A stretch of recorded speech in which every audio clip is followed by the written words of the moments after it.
तो कैसे हैं आप। स्वागत है आपका मेरे YouTube चैनल में। आज की वीडियो में हम यहाँ पे देखेंगे उत्तराखंड हिस्ट्री के लिए जो इम्पोर्टेंट बुक है उत्तराखंड के लिए।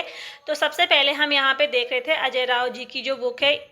इस वाली बुक से हमने अभी तक यहाँ पे 3 क्लास कंप्लीट कर ली हैं और आज की यहाँ पे चौथी क्लास है। इन क्लासों में हम यहाँ पे देख रहे हैं जो अजय राव जी हैं उनकी जो बुक है, तो बुक में जितने भी क्वेश्चन हैं उनको हम यहाँ पे वन लाइनर के माध्यम से देख रहे हैं, साथ ही हर क्वेश्चन के बारे में डिटेल भी देख रहे हैं। तो चलिए यहाँ पे शुरू करते हैं। आज का यहाँ पे पहला क्वेश्चन है, किस जाति में मृतकों की समाधि में उनके प्रिय वस्तु रखने की प्रथा थी। ठीक है, तो ये थी शक जाति में। शक जाति में क्या था, कौन सी जो प्रथा थी प्रचलित थी कि ठीक है, जब किसी जाति में मृतकों की समाधि, ठीक है, किसी की मृत्यु हो जाती है तो उनकी समाधि में उनकी प्रिय वस्तु रखने की प्रथा प्रचलित थी शक जाति में। ठीक है, आज की वीडियो में यहाँ पे जो कार्तिकेयपुर राजवंश होगा इसके बारे में हम इनकी शासन प्रशासन प्रणाली के बारे में यहाँ पे मोस्ट इम्पोर्टेंट क्वेश्चन है। तो आप लोग वीडियो को अंत तक जरूर देखें और चैनल को सब्सक्राइब जरूर करिए, वीडियो को शेयर करें और लाइक भी करिए।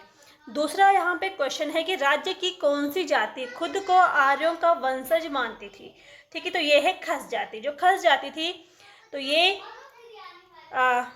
खुद को आर्यों के वंशज मानती थी। ठीक है, उत्तराखंड को पूर्व काल में खस देश भी कहा जाता था।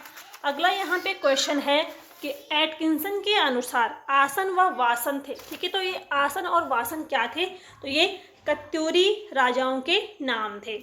अगला यहाँ पे क्वेश्चन है, त्रिभुवन राज के शिलालेख में प्रथम कत्यूरी नरेश के रूप में किसका नाम है।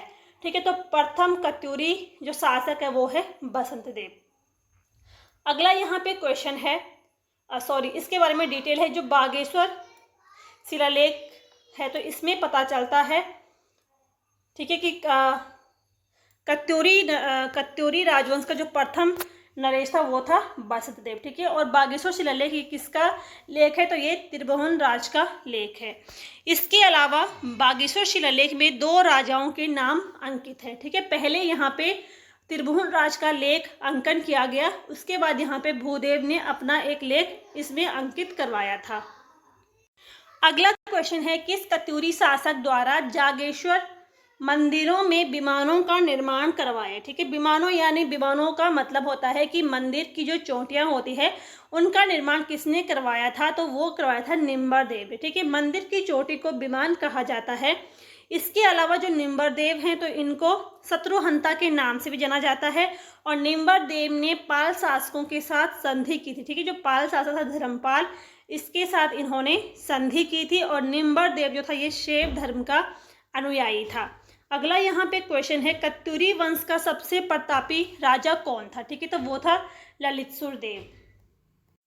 इसको एक महान निर्माता माना जाता है और पांडेकुशर के ताम्रपत्र में इसे कालिकलंक पंख के मगन धरती के उद्धार के लिए 12 अवतार इसको बताया गया है। ठीक है, इसके बाद अगला जो क्वेश्चन है, कत्यूरी शासन में गिरिद्वारों के रक्षक को क्या कहते हैं। ठीक है, जो गिरिद्वारों के रक्षक होते हैं उनको क्या कहते हैं कत्यूरी शासन काल में, तो उनको कहते थे घटपाल।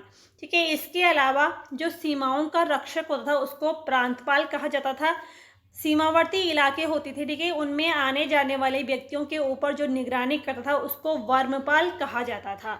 और नदी घाटों पर आने की सुविधा करने के लिए उनसे टैक्स जो लेते थे, तो या फिर अगर वहाँ पे नदी घाटों में कोई संदिग्ध व्यक्ति दिखता है तो घाटों पर उनकी छानबीन जो करता था उसको नरपति कहते थे।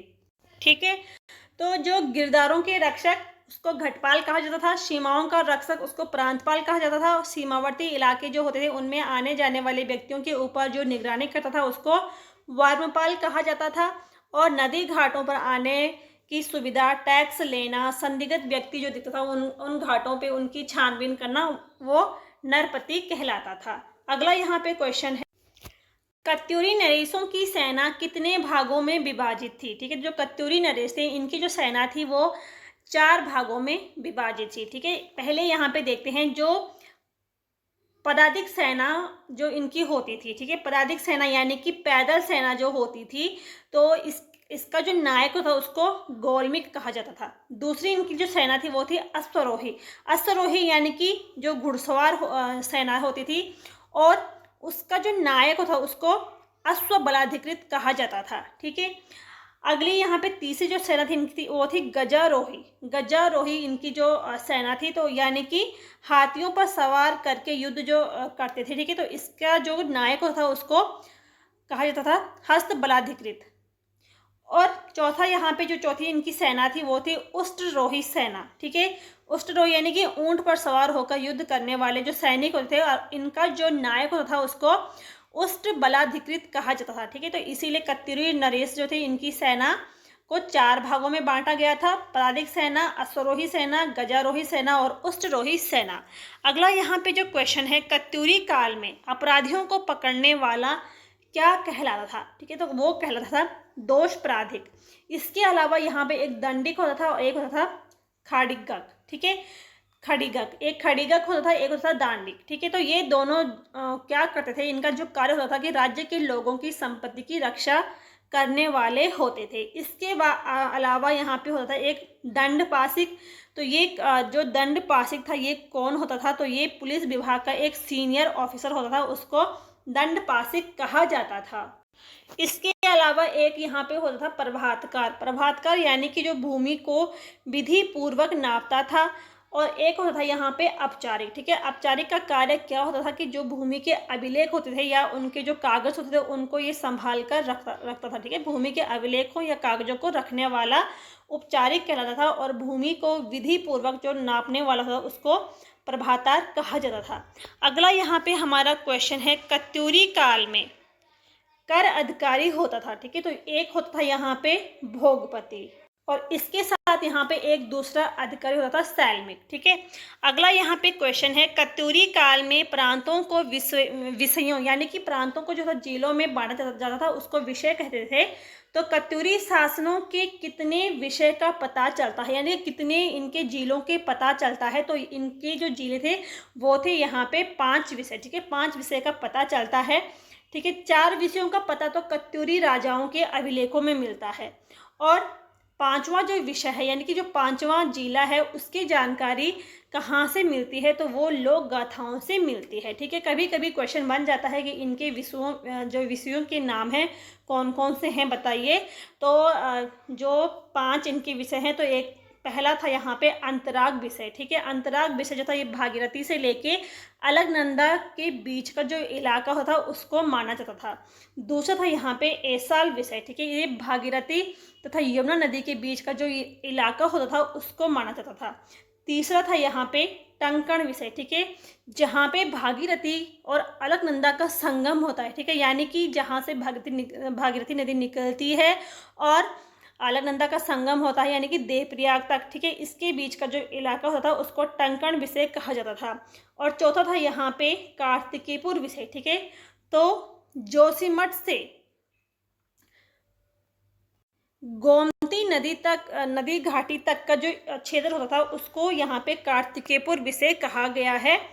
और अगला था यहाँ पे मायापुर विषय, ठीक है। तो हरिद्वार के आसपास का जो इलाका था उसको मायापुर विषय कहा जाता था, ठीक है। यहाँ पे ये गोमती है, तो कार्तिकेयपुर विषय जोशीमठ से लेके गोमती नदी घाटी तक का जो क्षेत्र था कार्तिकेयपुर विषय इसको माना गया है।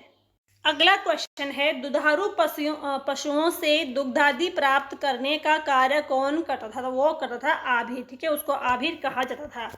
कत्यूरी काल में जो राजमिस्त्री होते थे उनको कारिक कहा जाता था।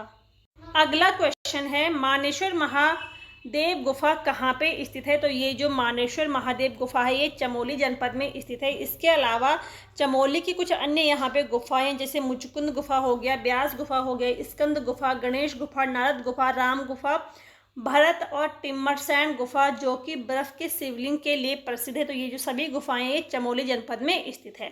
अगला यहाँ पे जो क्वेश्चन है, मेओला गुफा स्थित है, तो ये देहरादून में चक्राता के पास स्थित है, और एक यहाँ पे रॉबर्ट्स गुफा भी स्थित है।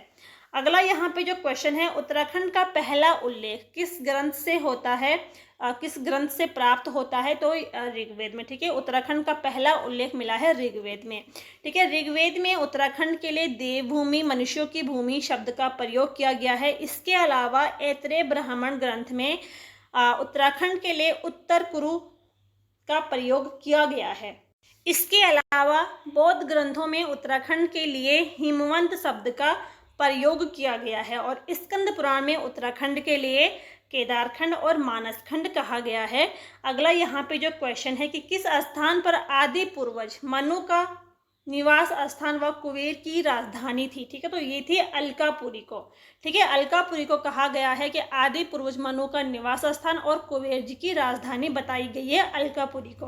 प्राचीन ग्रंथों में अलकनंदा जहाँ से निकलती है, ठीक है, संतोबत ताल से लेके और बद्रीनाथ धाम तक का जो इलाका है उसको कहा गया है अलकापुरी। ठीक है, कहाँ से, अलकनंदा नदी का जहाँ से उद्गम होता है संतोबत ताल से लेके बद्रीनाथ धाम तक का जो इलाका है उसको अलकापुरी कहा गया है, और अलकापुरी को जो आदि पूर्वज मनु का निवास स्थान और कुबेर जी की राजधानी भी बोला गया है। तो ये थे आज के यहाँ पे कुछ इंपॉर्टेंट क्वेश्चन अजय राव जी की बुक का। उम्मीद है कि आपको यहाँ पे वीडियो पसंद आई होगी। पसंद आई हो तो लाइक करें, शेयर करें और चैनल को सब्सक्राइब ज़रूर करें। मिलते हैं नेक्स्ट वीडियो में, तब तक के लिए थैंक यू।